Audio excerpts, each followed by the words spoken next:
Hi friends, வணக்கம். நாம் இன்றைக்கி இந்த வீடியோவில் ஒரு சூப்பரான ஒரு ஸ்டோரியை பற்றி பார்ப்போம். அதுக்கு முன்னாடி இந்த வீடியோவை உங்களுக்கு ஸ்பான்சர் பண்ணுறது ஜென் ரிவ்யூஸ் ஆன்லைன். வாங்க வீடியோக்குள்ளே போகலாம். நம்ம சேனலை இது வரைக்கும் சப்ஸ்கிரைப் பண்ணாதவங்க சப்ஸ்கிரைப் பண்ணுங்கள், லைக் பண்ணுங்கள், ஷேர் பண்ணுங்கள் அண்டு பெல் பட்டனை கிளிக் பண்ணுங்கள்.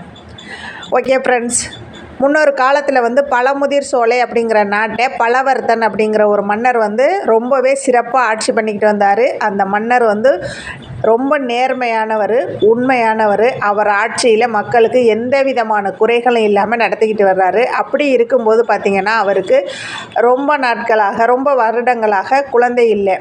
அப்போ நமக்கு அப்புறம் இந்த நாட்டை நம்மளை மாதிரியே சிறப்பாக ஆட்சி பண்ணுறதுக்கு யாரையாவது ஒருத்தரை செலக்ட் பண்ணணும் அப்படின்னு முடிவு பண்ணுறாரு. அதே மாதிரி அந்த நாட்டில் உள்ள இளைஞர்களை கூப்பிட்டு அவங்களுக்கு போட்டி வைக்கிறாரு. அதில் வில் பயிற்சி, வாழ்வித்தை, இது எல்லாமே நடத்துகிறாரு. அதில் செலக்ட் ஆகின ஒரு 10 பேரை எடுத்துக்கிறாரு. அந்த 10 பேரில் யார் திறமையாக நம்ம நாட்டை ரொம்ப நேர்மையாக ஆள்றதுக்கு தகுதி உள்ள ஆள் அப்படின்னு அவர் செலக்ட் பண்ணுறதுக்கு முடிவு பண்ணுறாரு. அப்போது அவங்க 10 பேருக்குமே சில விதைகளை கொடுத்து தொட்டியும் கொடுக்குறாரு. 6 மாதம் அவகாசம் கொடுக்குறாரு. இந்த 6 மாத காலத்தில் நான் கொடுத்த விதைகளை யார் ரொம்ப நல்லா சூப்பராக வளர்த்து பெரிய பயிராக கொண்டு வர்றாங்களோ அவங்க தான் இந்த நாட்டை ஆள்றதுக்கு தகுதியானவங்க அப்படின்னு அவர் அறிவிக்கிறாரு. சரின்னு சொல்லிட்டு இந்த 10 பேருமே மன்னர் கொடுத்த விதைகளை வாங்கிக்கிட்டு அந்த தொட்டிகளை வாங்கிக்கிட்டு கொண்டு போகிறாங்க.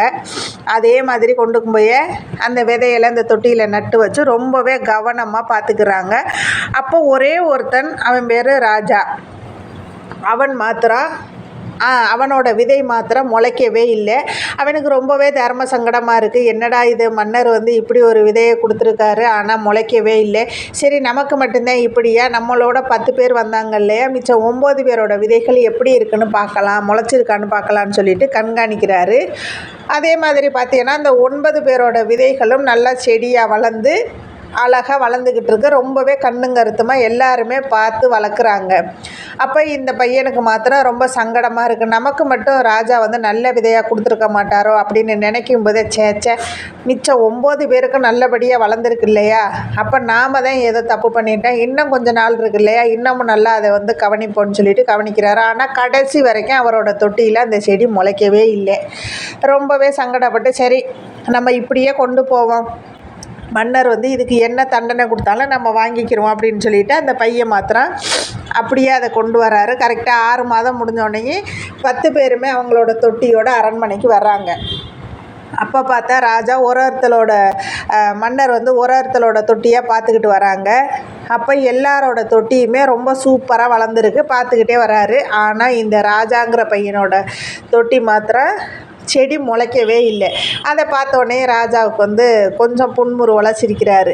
சிரித்த உடனே இந்த பையன் உடனே மன்னரோட காலில் விழுகிறான். மன்னா, நீங்கள் கொடுத்த விதையை நான் தொட்டியில் நட்டு வச்சு ரொம்பவே கண்ணுங்கருத்துமாக பாதுகாத்தேன், ஆனால் எப்படின்னே தெரியலை, முளைக்கவே இல்லை. இதுக்கு நீங்கள் என்ன தண்டனை கொடுத்தாலும் நான் வாங்கிக்கிறேன் அப்படின்னு சொல்லி அந்த மன்னரோட காலில் இந்த ராஜா விழுகிறான். அப்போ அந்த மன்னர் இந்த ராஜாவை தூக்கிட்டு அப்படியே கட்டி அணைச்சிக்கிறாரு. இந்த நாட்டை ஆளுகிற தகுதி உனக்கு மட்டும்தான் இருக்குது அப்படின்னு சொல்லி. உடனே அங்கே உள்ள அமைச்சர்கள் எல்லாருமே கேட்குறாங்க, என்ன மன்னா, மிச்சம் 9 பேரோட செடியெல்லாம் இவ்வளோ சூப்பராக வளர்ந்துருக்கும் போது இவன் தொட்டியில் செடியே முளைக்கவே இல்லை, எப்படி நீங்கள் இவனை செலக்ட் பண்ணலாம் அப்படின்னு கேட்குறாங்க. அதுக்கு மன்னர் சொல்கிறாரு, நான் இந்த 10 பேருக்குமே கொடுத்த விதைகள் முழுவதுமாக அவிக்கப்பட்டு உலர்த்தப்பட்ட விதைகள், இதில் ஒரு செடி கூட முளைக்கிறதுக்கு வாய்ப்பே கிடையாது. அப்படி இருக்கும்போது இந்த 9 பேரும் வேறு மாற்று விதை போட்டு முளைக்க வச்சுருக்காங்க. ஆனால் இந்த பையன் மட்டும்தான் உண்மையை ஒத்துக்கிட்டு அப்படியே கொண்டு வந்தது. அதனால் நேர்மையாக இருக்கிற இந்த பையனுக்கு தான் இந்த நாட்டை ஆளுறதுக்கு உண்டான தகுதி அத்தனையும் இருக்குது அப்படின்னு சொல்லி மன்னர் முடிவு பண்ணுறாரு. மிச்சம் 9 பேருமே தன்னுடைய தவறுகளை உணர்ந்து மன்னர்கிட்ட மன்னிப்பு கேட்குறாங்க. ஓகே ஃப்ரெண்ட்ஸ், நாம் உண்மையும் நேர்மையோடு இருந்தால் கண்டிப்பாக அதற்கான பலன் நமக்கு கைகூடும். இந்த வீடியோவை உங்களுக்கு ஸ்பான்சர் பண்ணுறது Zen reviews online. Okay friends, thank you.